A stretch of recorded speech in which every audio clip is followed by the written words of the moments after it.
நம் எல்கே மேல்நிலைப்பள்ளி தலைமை ஆசிரியர் சையது மொய்தீன் சார் அவர்களை வாழ்த்துரை வழங்குவதற்காக மேடைக்கு அன்புடன் அழைக்கிறேன். அனைவருக்கும் அஸ்ஸலாமு அலைக்கும் ரஹமத்துல்லாஹி வபரகாத்துஹு.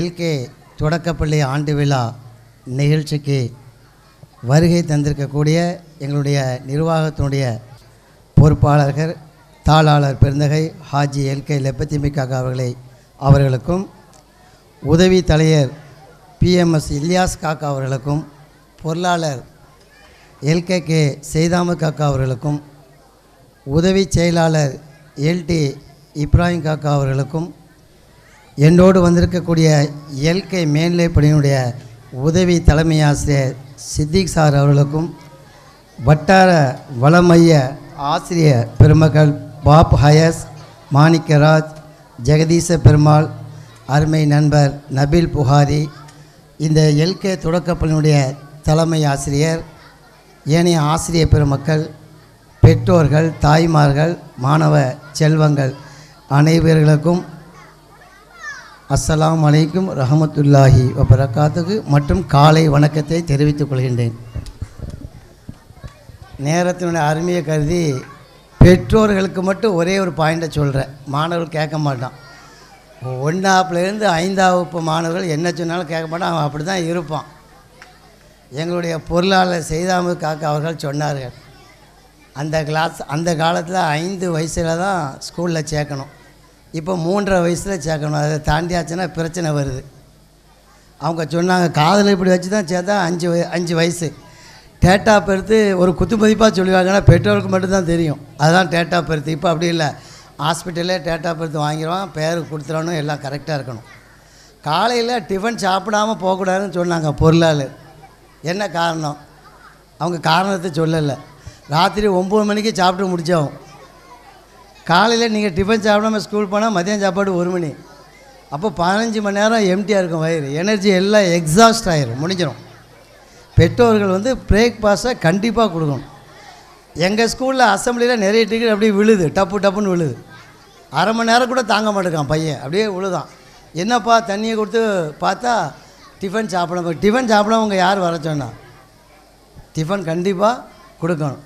காக்கா சொன்னாங்க, நான் 1ஆம் வகுப்பு 2ஆம் வகுப்பு படித்தேன், அந்த காலத்தில் 3ஆம் வகுப்பில் தான் இங்கிலீஷ் வரும். பார்த்தா ஒரு பயம், ஏபி எனக்கு 3ஆம் கிளாஸில் கடுக்கடுக்கு நடுங்கும். என்ன இங்கிலீஷு வெறும் ஏபிசிடி தான் 3ஆம் வகுப்பில் சொல்லி தருவாங்க. இப்போ எல்கேஜியில் இங்கிலீஷு, ஃபஸ்ட் எடுக்க இங்கிலீஷ் தான். நீங்கள் கிசார் டாக்டர் சொன்னாங்க டீச்சிங் லேர்னிங். டீச்சிங்னா ஆசிரியர்கள் சொல்லிக் கொடுக்க, லேர்னிங்னா படிக்கிறது. நீங்கள் எல்கேஜியில் சேர்க்க போறியோ அல்லது 1ஆம் வகுப்பில் சேர்க்க போறீங்கன்னா முதல்ல உங்கள் பிள்ளைகளை பற்றி நீங்கள் தெரிஞ்சுக்கலாம். இது படிக்குமா படிக்காதான்? படிக்காதுன்னா நீங்கள் நிறைய கேர் எடுக்கணும், உங்களுடைய தேவைகளை ஒதுக்கி வச்சிடணும். 1ஆம் வகுப்புலாம் அவன் எப்படி படிக்கிறான் பார்க்கணும். ஹோம்ஒர்க் நோட்லாம் எடுத்து நீங்கள் பார்க்கணும். பிள்ளைகளுக்கு தெரியாது, கிழிச்சிடுவான். ஹோம்ஒர்க் படிக்கிறான்னா டியூஷன் சார்ட்டையோ டீச்சர்கிட்டே போய் கேட்கணும், உங்கள் படிப்பு எப்படி இருக்குது, நீங்கள் சொல்லிக் கொடுக்கணும். டியூஷன் சார் சொல்லி நாங்கள் சொல்லிக் கொடுப்போம். 1 to 5, 6 to 12 நாங்கள் சொல்லிக் கொடுக்கோம். கஷ்டப்படுறோம். பெரும்பகுதி எங்கள்கிட்ட இருக்குது, கொஞ்சம் போய் தான் உங்கள்கிட்ட இருக்குது. கொஞ்சம் போய் உங்களுக்கு இருக்கும்போது தூக்கமும் சாப்பாடுலேயே நேரம் போயிடும். பெற்றோர்கள் நீங்கள் எல்கேஜிலே நீங்கள் கவனிக்கணும். ஏபிசிடி படிக்கிறாங்க, தமிழ் எழுத தெரியுதா, பேர் எழுத தெரியுதா, உங்கள் வீட்டு அட்ரஸ், உங்கள் பெற்றோர்கள் பேர் எழுத தெரியுதா, வீட்டு தெரு பேர் எழுத தெரியுதா, அட்ரஸ் எழுத தெரியுதா, அதுக்கு ப்ராக்டிஸ் கொடுங்க. சனியாக லீவில் நீங்கள் என்ன செய்யணும், சைக்காலஜிக்கலாக அந்த பேக் எடுத்து தட்டி தூசியெல்லாம் தட்டி கிழிஞ்சதெல்லாம் நீங்கள் ஓட்டுங்க. ஆட்டோமேட்டிக்காக அந்த பையன் உங்கள் கண்ட்ரோலுக்கு வந்துடுவான். ஏம்மா டீச்சர் சொன்னாங்க இப்படி செய்யணும் அப்படி செய்யணும், அவனை உங்கள் கண்ட்ரோலே வச்சுக்கோங்க. நீங்கள் 6ஆப்பில் இல்லை 10ஆப்பில் நீங்கள் பிடிக்கிற பையனை 10ஆப்பில் என்ன செய்ய முடியும்? ஒன்றும் செய்ய முடியாது. எல்கேஜிலே பிடிச்சிடணும். அங்கே பிடிக்கிறபடி 10th நிற்கணும். 10th பாடம் 9th நடத்தப்படும். அதாவது அந்த பாடம் இல்லை, அது மாதிரியான பாடம். 6 to 8 நீங்கள் சொல்லிக் கொடுக்கலாம். 1 to 5 நீங்கள் தான் டீச்சர்.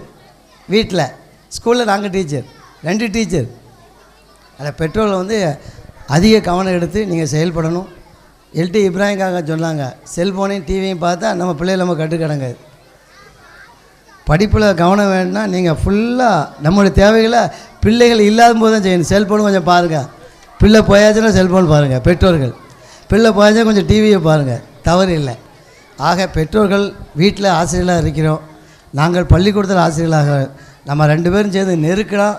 நிச்சயமாக மாணவர்கள் சமுதாயம் முன்னுக்கு வந்து ஒட்டுமொத்தம் இந்த ஊர் மட்டுமல்ல நமது நாடும் வளம் பெறும் என்று கூறிக்கொண்டு, இன்ஷா அல்லாஹ் சித்திக் சார் அவர்கள் மே 31 ரிட்டையர்டு, நான் அடுத்த மார்ச்சில் நான் ரிட்டையர்டு, வர வாய்ப்பு எப்படி தெரியல என்று கூறிக்கொண்டு, நிறைவுடைய வாழ்வழித்து நிலைநிறுத்தை காப்பதற்கு மறைதந்த இறைவனுக்கே மாபெரும் புகழ் அனைத்தும் கோடான கோடி நட்சத்திரங்களுக்கு இடையில் நம் அனைவருடைய வாழ்வும் ஒளிவு பெற எல்லா வல்ல இறைவனை வேண்டி விரும்பி விடைபெறுகிறேன். நன்றி. அஸ்ஸலாமு அலைக்கும் ரஹ்மத்துல்லாஹி வபரகாத்துஹு. வணக்கம்.